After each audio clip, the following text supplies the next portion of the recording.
नाशिक शहरात भोंदूबाबा कॅप्टन अशोक खरातच्या कृत्याचा धक्का ओसरण्यापूर्वीच खंडणीखोरीचा एक खळबळजनक प्रकार उघडकीस आला आहे. एका वृत्तपत्र व्यावसायिकाच्या कार्यालयातून टॅब चोरी करून त्यातील वैयक्तिक व्हिडिओ सोशल मीडियावर व्हायरल करण्याची धमकी देत 12 लाखाची खंडणी मागणाऱ्या 4 जणांना सातपूर पोलिसांनी अवघ्या 5 तासात जेरबंद केले. पोलिसांनी अत्यंत चलाखीने सापळा रचून आरोपींना सिनेस्टाईल पाठलाग करत बेड्या ठोकल्या आहेत. मिळालेल्या माहितीनुसार तक्रारदार वृत्तपत्र व्यावसायिकाच्या कार्यालयातून संशयित आरोपींनी टॅब चोरला होता.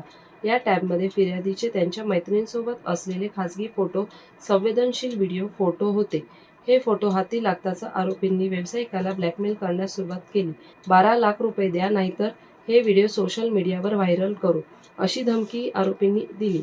धक्कादायक बाब म्हणजे फिर्यादीवर दबाव टाकण्यासाठी आरोपींनी आधी 10,000 रुपये उकळले आणि त्याचे न्यूड व्हिडिओ त्यांनाच व्हॉट्सअपवर पाठवून दहशत निर्माण केली.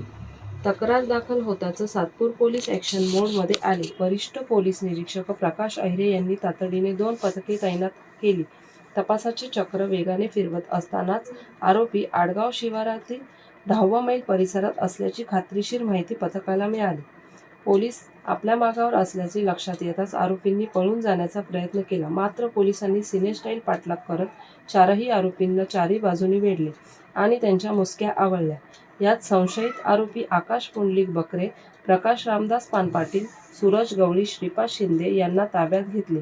दरम्यान ही यशस्वी कारवाई पोलीस आयुक्त संदीप कर्णिक यांच्या आदेशाने आणि पोलीस उपायुक्त किशोर काळे, सहाय्यक पोलीस आयुक्त सचिन बारी यांच्या मार्गदर्शनाखाली करण्यात आली.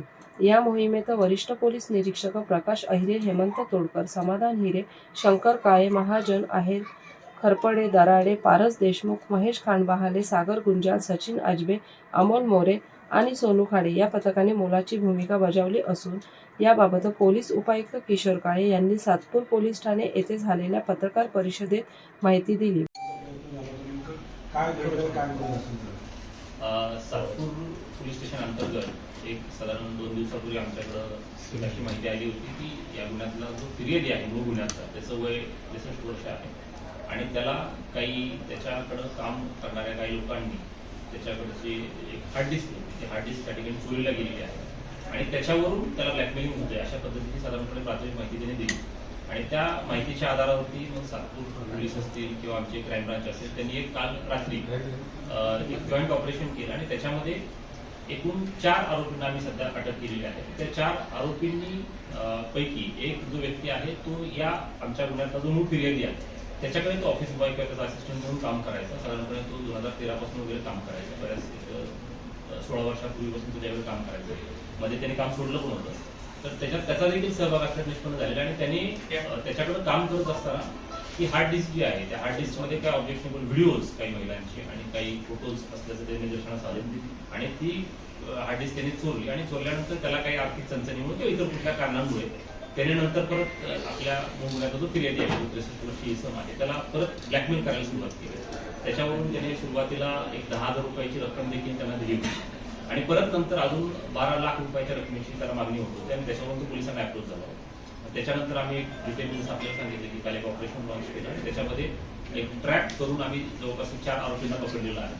आता त्या 4 आरोपींना जेव्हा आम्ही त्यांच्याकडून पकडलं तेव्हा त्यांच्याकडून आम्हाला घटनास्थळी 2 पेनड्राईव्ह पण मिळालेले आहेत, तसंच एक मोबाईल पण मिळालेला आहे आणि ती जी मूळ हार्ड डिस्क जी होती ती हार्ड डिस्क देखील आम्ही त्या ठिकाणी सदर गुन्ह्याच्या तपासाने जप्त केलेली आहे. तर त्याच्यामध्ये फर्दर नेमके कशा प्रकारचे व्हिडिओज आहेत, फोटोज आहेत, कुणाचे आहेत आणि याच्यामध्ये काही लैंगिक अत्याचाराचा किंवा शोषणाचा काही प्रकार आहे का याबाबतीत देखील आता आम्ही पुढील तपास करतो. प्राथमिक दृष्ट्या काय म्हणजे जे व्हिडिओ आहेत आक्षेपार्ह म्हणतात ते अत्याचाराचे आहेत की काय? त्याच्यामध्ये साधारणपणे काही आक्षेपार्ह त्या ठिकाणी इमेजेस आहेत आणि आक्षेपार्ह व्हिडिओ आहेत हे दिसतंय, परंतु त्याच्यात असा फोर्सफुल काही झालेलं आहे असं सध्यापर्यंत तपासात काही निष्पन्न झालेलं आहे दिसत नाही. परंतु ही अतिशय प्राथमिक माहिती आहे कारण आपल्याला सगळ्यांना माहिती की काल रात्रीचीच डेव्हलपमेंट आहे आणि अजून आम्ही त्याच्यात अधिक तपास व्हिडिओ एकाच ठिकाणचे आहेत की वेगवेगळ्या ठिकाणी म्हणजे कॅमेरामध्ये शूटिंग आहे का काय? साधारणपणे ते कॅमेरामध्ये शूटिंग आहे असं दिसतंय त्याच्यामध्ये, जसे की आपला जो हँडी कॅम किंवा व्हिडिओ कॅम वगैरे असतो अशा पद्धतीचा. परंतु आता त्या अधिक तपासांचे आपल्याला त्याच्यामध्ये सांगता येईल की तो एकाच ठिकाणचा आहे का त्यात मल्टिपल लोकेशन्स इन्व्हॉल्व आहेत. मात्र त्याच्यामध्ये एक गोष्ट आहे की मल्टिपल महिलांचे व्हिडिओज त्याच्यामध्ये आहेत की मात्र सपोर्ट किती व्हिडिओ साधारण आता एकूण निश्चितपणे सांगता येणार नाही, परंतु निश्चित संख्या करत नाही. कालावधी किती साधारणतः आकडा किती असू शकतो व्हिडिओचा? मे बी 100च्या आसपास वगैरे असेल, पण तपासातील सांगते सर, आणि हा कोण व्यक्ती म्हणजे त्याचा व्यवसाय काय आहे? हा खरं तर 63 वर्षीय व्यक्ती आहे. हा मूळ तसा स्वतःला पत्रकार म्हणणारा व्यक्ती आहे. मात्र याचं नंतरच्या कालावधीमध्ये याने ज्या काही आपल्या अंगणवाडी सेविका आहेत किंवा ब्युटी पार्लर चालवणाऱ्या ज्या महिला आहेत त्यांच्यासाठी कन्सल्टन्सीचा हा काम करायचा आणि त्यांना जे काही त्यांच्या व्यवसायाच्या निमित्तानं लागणारी जी काही कागदपत्र आहेत किंवा एनओसीज आहेत याच्यामध्ये तो फॅसिलिटेशनचं काम करायचा आणि त्याच्यामध्ये त्यांचं कन्सल्टेशन करून मग त्यांना फर्दर त्याच्यामध्ये नोकरी लावणं असेल किंवा त्यांचा व्यवसाय सुरू करणं असेल याच्यामध्ये त्यांना तो मदत करायचा. समजतंय की तो वास्तुशास्त्र आणि हस्तरेषा म्हणून पण तो काम करायचा, ज्योतिषी म्हणून, तर त्याबाबतचं काय आहे? नाही, याच्या बाबतीत आता काहीच भाष्य करता येणार नाही कारण अतिशय प्राथमिक अवस्थेचा तपास आहे. मात्र त्या अनुषंगाने देखील आम्ही तपास करू.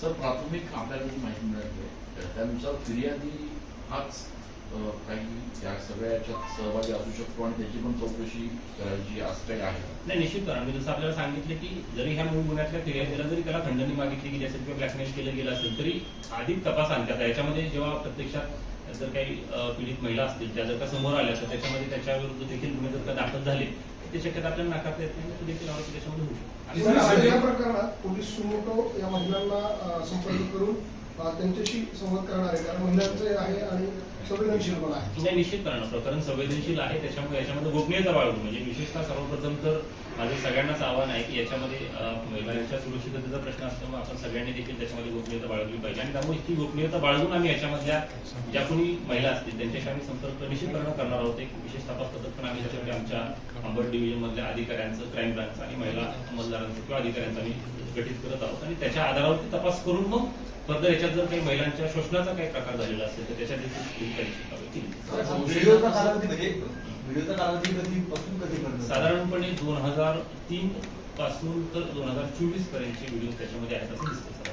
म्हणजे जुने व्हिडिओ अगदी आपण जर म्हटलं तर 2003 चे आहेत आणि काही रिसेंट 2024 पर्यंत पण आहे. काल संशयितांना शिताफीनं आम्ही सिनेस फाईल ताब्यात घेण्यात आला, थोडंसं त्याच्याबद्दल सांगा. त्याच्याविषयी सांगतो की जसं मी आपल्याला सांगितलं की जेव्हा ही माहिती आपल्याला मिळाली त्याच्यानंतर आपण एक याच्यामध्ये आपण अँटी करप्शनचा एखादा ट्रॅक करतो तशा पद्धतीनं काही बनावट नोटा देखील त्याच्यामध्ये टाकण्यात आल्या आणि त्याच्याद्वारे फिर्यादीला एका एक्सवायझेड लोकेशनला पाठवण्यात आलं. ते लोकेशन आपलं मुंबई आग्रा हायवेवरच होतं आणि त्या माहितीच्या आधारावरती मग जेव्हा त्याला प्रत्यक्षात ती डीव्हीडी किंवा ती जी हार्ड डिस्क आहे ती ताब्यात जेव्हा त्याच्या मिळाली त्याच्यानंतर मग त्याने ते पैसे म्हणून त्या समोरच्या व्यक्तीला दिले आणि त्यावेळेसच आपली क्राईम ब्रांच ॲज वेल एज आपली टीम होती आणि त्यांनी तिथून घटनास्थळावरून एका आरोपीला ताब्यात घेतलं. दुसऱ्या एका आरोपी होती तुम्ही आपल्याला सांगितलं की पूर्वी जो असिस्टंट आहे त्याच्यावरती आम्हाला संशय होता तो देखील त्याच ठिकाणी होता, त्याला देखील ताब्यात घेतलं आणि त्याच्या माहितीवरून परत नंतर आणखी इतर 2 आरोपी जे आहेत त्यांना पण ताब्यात घेतलं. असे एकूण 4 आरोपी जे त्याला ब्लॅकमेल करत होते त्यांना देखील त्या ठिकाणी ताब्यात चौकशीसाठी त्यांना देखील आम्ही बोलवलं. आणि किती रक्कम दिलं होतं सर? रक्कम ऑब्व्हियसली 12 लाखांची डिमांड होती. जेव्हा आम्ही ते 12 लाख देतो असं पोच केलं होतं परंतु त्यात ती रक्कम नाही दिलेली तशी. मात्र मूळची त्यांनी त्या फिर्यादीनं जी दिलेली आहे त्यात एकूण 10,000ची रक्कम मात्र त्याच्यातली आहे जी त्यांनी पूर्वी दिलेली आहे. त्याच्या बाबतीत अधिक सर, पण मग ही डील काय नेमकी ठरली होती की आम्ही तुला पैसे देतो आणि तू सगळं तुमच्याकडे जे ते आम्हाला करतो? एक्झॅक्टली डील आपण अशाच पद्धतीने त्या ठिकाणी त्याला करण्यासाठी सांगितलं होतं कारण त्यांना आम्हाला रेड हँडेड पकडायला होतं बेसिकली कारण तू पण आपल्याला प्रूफ त्याच्यामध्ये तपासामध्ये सबस्टँटिव्ह पीस ऑफ एव्हिडन्स म्हणून वापरता येतो. त्याच्यामुळे आपण त्याला तू पैसे द्यायला तयार आहेस आणि तू पैसे दे आणि त्याच्या बदल्यात मग त्यांच्याकडून ते घेणं आणि ह्या सगळ्या गोष्टी आपण त्या ठिकाणी रेड हँडेड केलं.